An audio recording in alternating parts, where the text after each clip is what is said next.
Hi everyone, welcome to another episode of Bill on Bikes. Excuse the noise, we get a lot of traffic going by. It's around 7 o'clock here in the evening in Phoenix, and I'm on a really busy road. Cape Creek Road is, I think, the third busiest in Phoenix. So anyway, the reason we're outside, we got a couple of old Evos, a 95 Lowrider, a 97 Fat Boy. They both need a lot of work. The Fat Boy has oil leaks in the transmission, base gaskets, we're going to be replacing all that. The Lowrider, more just a service. It has about 54,000, I think, on the Lowrider, maybe 44,000 or so on the Fat Boy. I'm just going to show you how you can bring these older Evos, older motorcycles back to life with a little TLC. And let's take a close-up look to see what these bikes are going to need. All right. Let's start with the Fat Boy. Obviously, it's an Evo engine. Let me get a light going here for you. Normally I'm inside, but I got to power wash these. But as you can see all the oil leaks down here on the primary. The transmission and the inner primary seals are leaking. Obviously, it's seen better days. Pretty grimy. So we'll go through, we'll take care of that. I don't know if the fork seals are leaking or not. Let's take a look here. I don't see the fork seals leaking, but you can see over here a lot of oil around the tappet area, a lot of grime. Obviously, you see oil leaking, blow by past the air cleaner, by the oil tank. So the Fat Boy is going to need a little more work than the Lowrider. Let's go take a look at the Lowrider. This one, not as bad. It's going to get a good service. I don't know why they have these breather hoses going like that. It's kind of ridiculous. So I'm gonna fix that and put the proper breather on there. This is gonna get a really good service. Doesn't really seem to be leaking too bad. I mean, I don't see the base gaskets. I mean, you get a little weep. That's normal. So the Lowrider is not too bad. I think a good service. Repack the wheel bearings. Just go through it, and this should be a pretty decent bike. I do see some oil here. We'll have to see where that's coming from. And we're going to fix this gas line. I don't like how they have that. And they have a bolt in the vacuum line. We'll take care of all that stuff, but not too bad. All right, so I'm going to get the power washer going. Usually I just hand wash bikes, but these are pretty grimy. And when I use a power washer, we're really gentle with it. I keep it at a pretty good distance. I'm not blasting it with all the power. You'll take the powder coat right off the cylinders or the cases, especially on the earlier bikes like these, so you have to be careful. But we're just going to lightly power wash, get them cleaned up, so then I can go ahead and work on them. I think these are going to be a couple good project bikes for you to watch, and we'll get them running. And again, we're going to show you how you can resurrect old bikes, make them run like new, and you can pick these things up pretty cheap. So it takes a little bit of money to get them going, but it's not a bad deal. So stick around. Make sure you like and subscribe, Bill on Bikes, and check us out on Facebook also. And let's get going.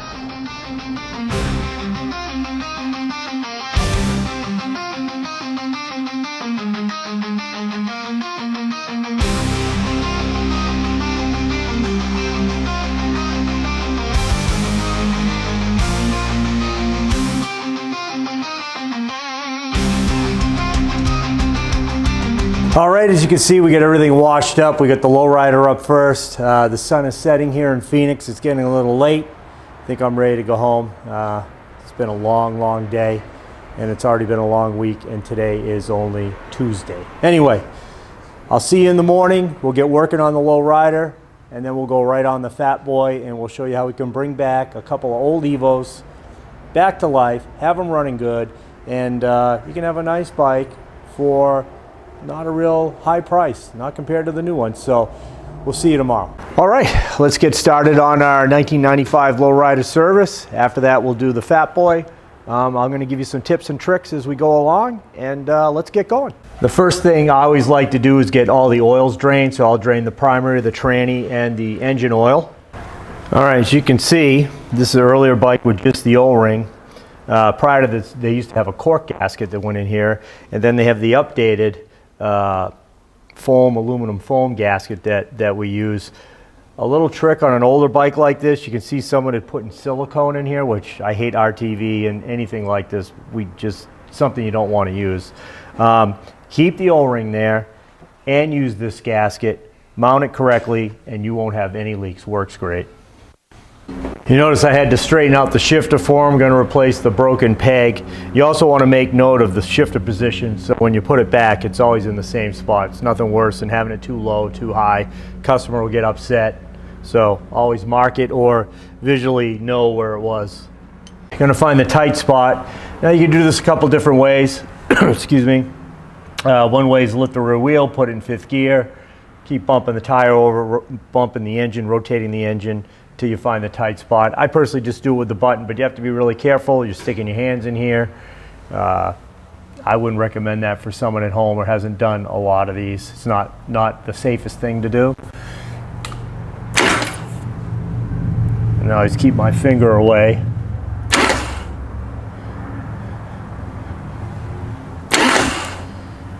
There's a loose spot. That's about the tight spot right there. Pretty good. Now we're going to torque it. 21 foot-pounds.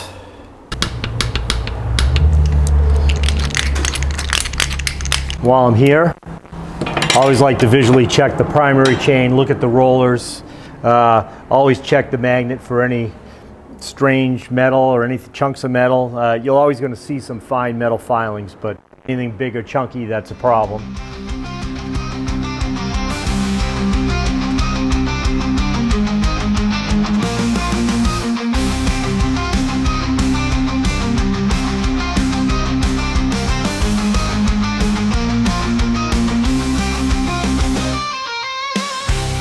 You'll always want to check to see if the little anti-vibration spring is here. This one's broken. They break all the time. They're just plastic, so we'll replace that also.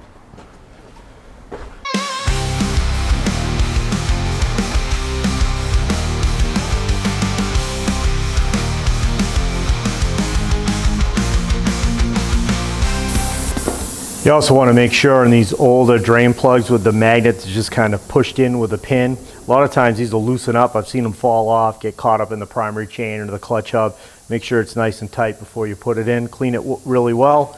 Put some liquid Teflon on here and put it in. Usually around 60 inch-pounds is good. Inch-pounds, not foot-pounds. I've had guys get that mixed up. All right, another note is we're putting in our S&S primary oil. On these earlier years, pre-97, these actually take up to 34 ounces of oil, not just a quart. You want to get it just up onto the clutch spring. So depending on how much residual ended up staying in here, we'll see where we're at. Yeah, you know, I always look at the spring. Yeah, it's definitely going to need some more oil. It's not quite up on the spring. I'd say another 4 ounces will do it. And there you have it. Yeah, just a hair more. There you go. So if you'd only put a quart in this, it would actually not have the proper amount. Again, just up onto the diaphragm spring of the clutch. You also want to make a note that that's for this specific model. So make sure you check your year and model for the right amount to use. All right, we can button this up now.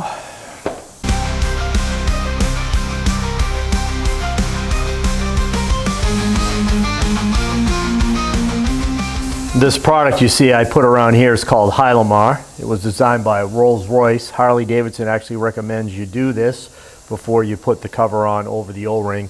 Just helps seal it a little bit better. It's not a silicone product, so I will definitely use it. It stays pliable. It really helps seal this area here, the O-ring. Good product, use it all the time. And I'll use also Loctite 222, which is the purple, very light grade on all my small screws on here on the inspection covers. That way I don't have to worry about them loosening up. It always helps to start one of the longer screws first. Get the O-ring in there. Make sure it's in position. Put your screws in. And then torque them to 80 inch-pounds. We'll get the shifter on, the footrest, and then we'll check all our side cover screws. We'll get the plugs in, And we'll start checking critical fast. Get the engine oil in and the tranny oil. All right, guys, something as boring as an oil filter. In the Evos, you'll notice these holes here in the filter are open.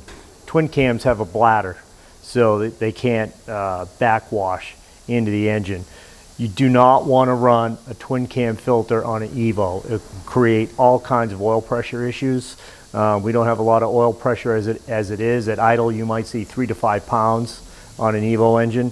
So don't run a twin cam oil filter on an Evo. Make sure it looks like this, has these open holes here with no bladder behind it. Something simple, but you don't want to make that mistake. All right, guys, you may have noticed I'm running 20W50 mineral-based oil. The reason is, on the older Evos, unless you've done a fresh top end and you have all new gaskets, if you run synthetic oils on an older engine like this, synthetic oil tends to wick better. It will find its way through the gaskets and you'll start having base gasket leaks. Push rod tubes will start leaking. So if it's an older Evo and I don't know the history, I'll always run mineral-based oil. If I haven't, like that Fat Boy we're going to do next as part of this series, when I'm rebuilding the top end and when it's all done and I square up the bases of the cylinders and the lathe and all new gaskets, we'll run synthetic and the bike will be fine. But on an older engine, you don't know the history. This top end, I didn't really notice any leaking, so we'll stick with mineral-based. That's most likely what's in here, and you won't have any leaking issues. Before I put in the spark plugs, I wanted to point something out that a lot of people don't know. These plugs, the threads are nickel plated, and you're not supposed to add any anti-seize to these threads like we used to do in the old days that were not treated. So if you see shiny threads like this, that means they're nickel plated. If you use anti-seize, it can actually increase the torque by 20% because of the anti-seize. You can strip out the spark plug hole, you can break the plug, so it's not something you want to do with modern plugs. So if you see it shiny, it doesn't need any anti-seize. This coating over time will actually, it'll come off over time, so when you go to take the plug out, it can be a little harder to get out, but putting the plug in, no anti-seize. That way you won't over torque it and you won't strip out the threads or break the plug. All right, one last tip before I go home for the night. I'm gonna let the fork oil drain overnight. That way, pretty much all the residual oil that's in there will end up in the pan, and then when I fill it tomorrow, it'll be good to go. We'll use some 10-weight fork oil, and you know, when I don't know the history of a bike like this, you know, I don't know the last time this oil was ever changed. In the older bikes, it was every 10,000 miles. The oil looks pretty nasty, actually, so I don't think it's been changed for quite a while. Anyway, so we'll take care of that. It's pretty easy to fill it on this one. They actually have a screw hole in the cap that we can go through, so that makes it easier. Anyway, we'll tackle that tomorrow. It's been a long day, and back to it tomorrow. All right, start of a new day, back to work. We're going to get the fork fluid changed out. We've drained it overnight, made sure there was no residual left, kind of nice and clean. I pushed up and down on the forks already. There wasn't anything that came out. There's probably still a little bit residual in there, but the spec's 9.2 to 10.2. I'll put it at 10 ounces. It always seems to work out well on these older bikes. We got to do the battery. Cover's not installed correctly. We got to check the charging. I got to get the air cleaner taken care of and make sure the accelerator pump and everything's working in the carb. I think we're going to change this fuel line because it's old and brittle. Oh yeah, we're going to change that out. I still have to adjust the rear belt, repack the wheel bearings, check the switch control torques. We are changing the throttle grip and the left grip. And we're getting close. We're almost done. Probably another few hours to go. So let's get going.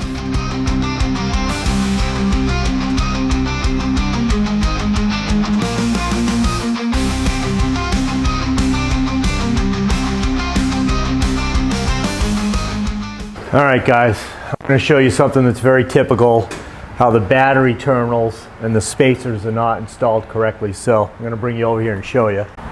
All right, hopefully you can see this. Let me point with the screwdriver. But if you look, there's a flat down here on the spacer. That should go against the actual case of the battery. You can see how it's, you know, turned at an angle, so now it's kind of wearing its way into the battery case. The terminal is obviously stretched, as you can see. It can lead to a lot of problems. Deca makes Harley-Davidson batteries. They make 85% of the batteries in the industry for automotive power sports. They're just the big company out of Pennsylvania. And Harley has a patent on the terminal where it is flush with the case. So to make them different, Deca had to add this spacer. So when they make their batteries for Harley-Davidson, the spacer is not needed, and the actual terminal is flush with the case. That's the only difference. To the same exact batteries, but that's something Deca made them do. And you can see the battery cover is not in here correctly. When it is correctly, you will actually see the bottom of the case go across here. The way it is right now, the cover could actually fall off. So we'll take care of that.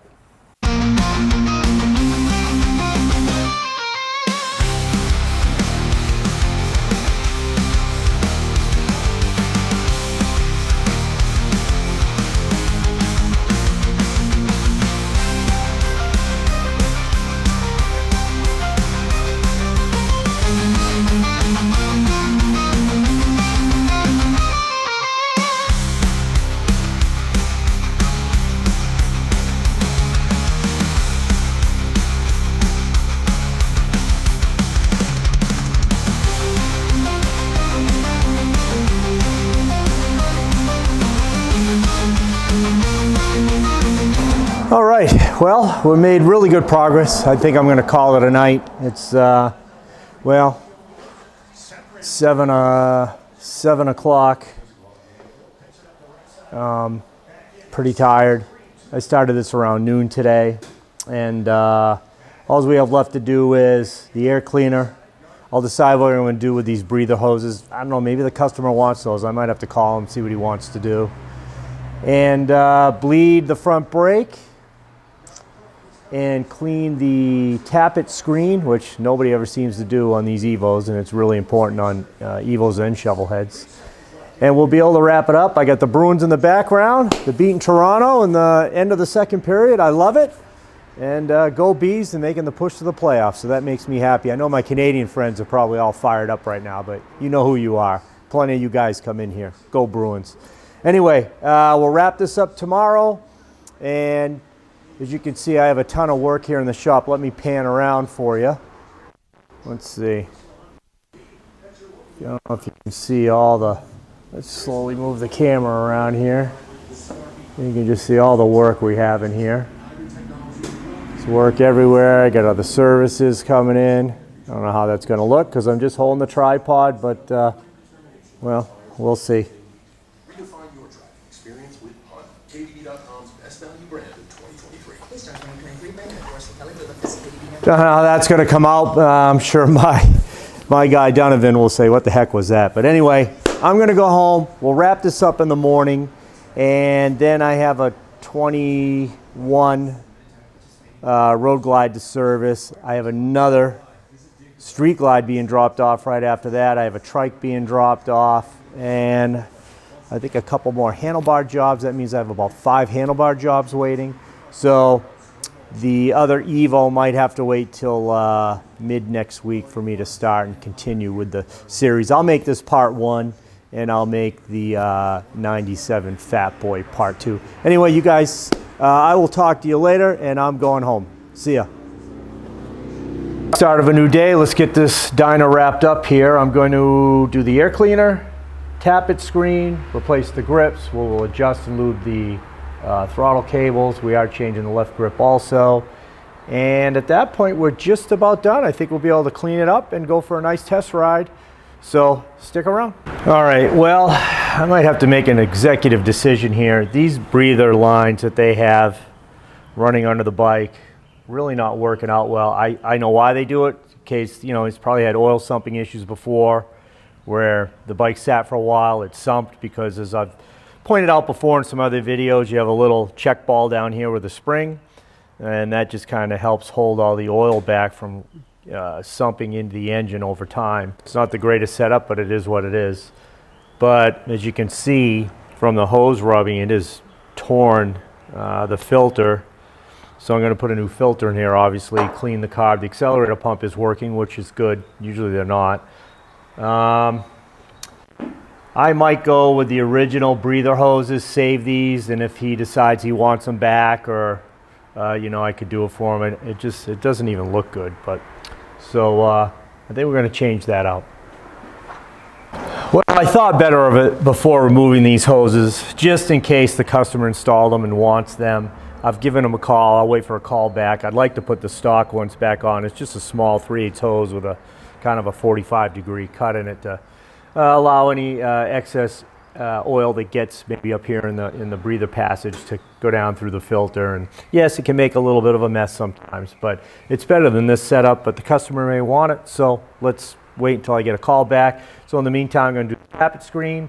We'll get on and get the grips and the throttle cable done. And I do have to look at the fuel line, and I do have to change this.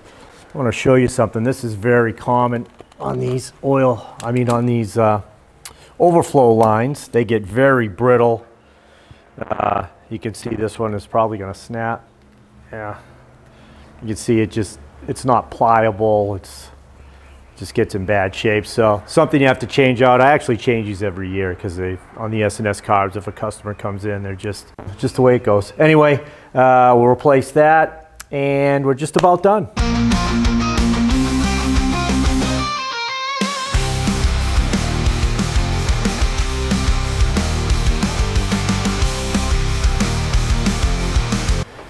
All right, as you can see on this S&S E-carb, I've taken the bowl off. I did notice the accelerator pump is barely working. It's not working well.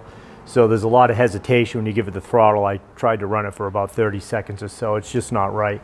So we're gonna go in and probably bowl to the updated kit where they have the 90-degree movable fitting.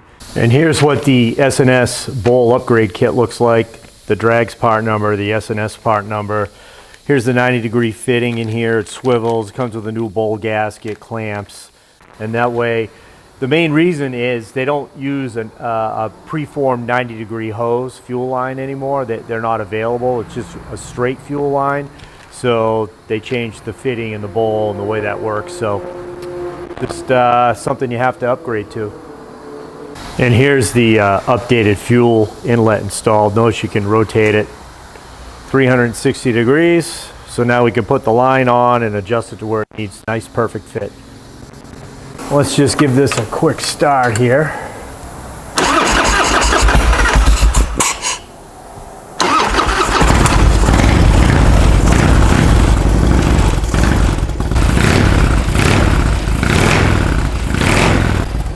What I'm doing here, I'm actually turning down the accelerator pump. You don't actually need as much fuel as I have right now.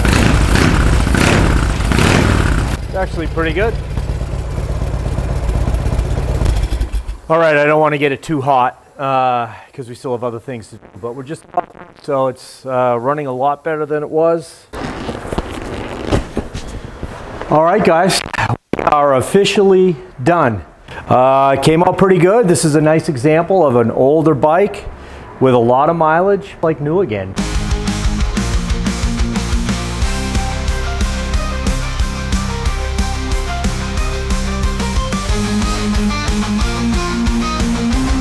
All right, it shined up nice. We are done with our 95 lowrider.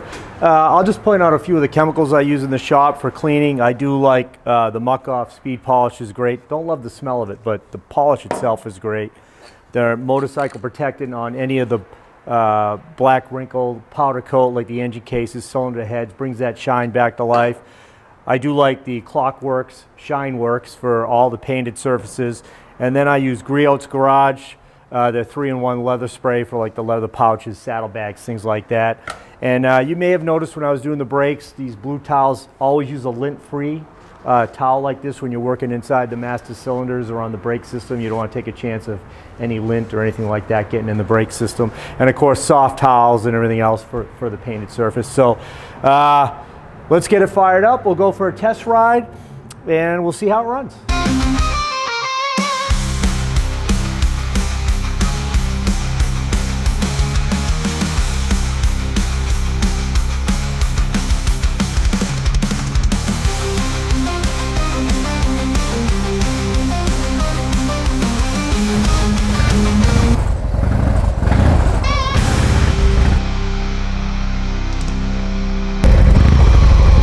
mean, it runs really good. It just shows you what you can do with an older bike.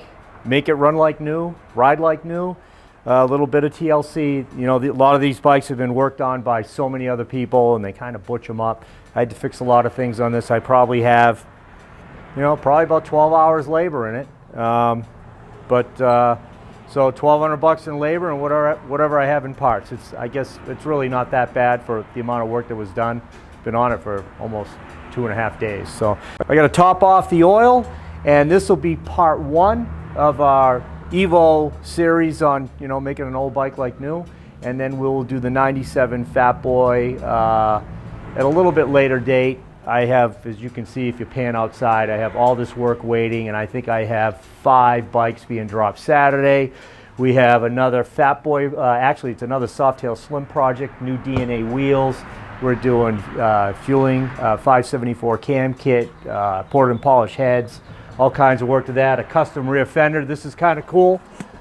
This is a one-off. We're going to be putting all LED lights in the back. So we got a lot of work to do, kind of another custom job. I don't have a lot of time for custom work, but we'll fit it in. I have 5 handlebar jobs waiting. So a lot of work. Anyway, we'll get it done. And I appreciate everybody watching. Make sure you like, subscribe to Bill on Bikes, and we'll see you next time.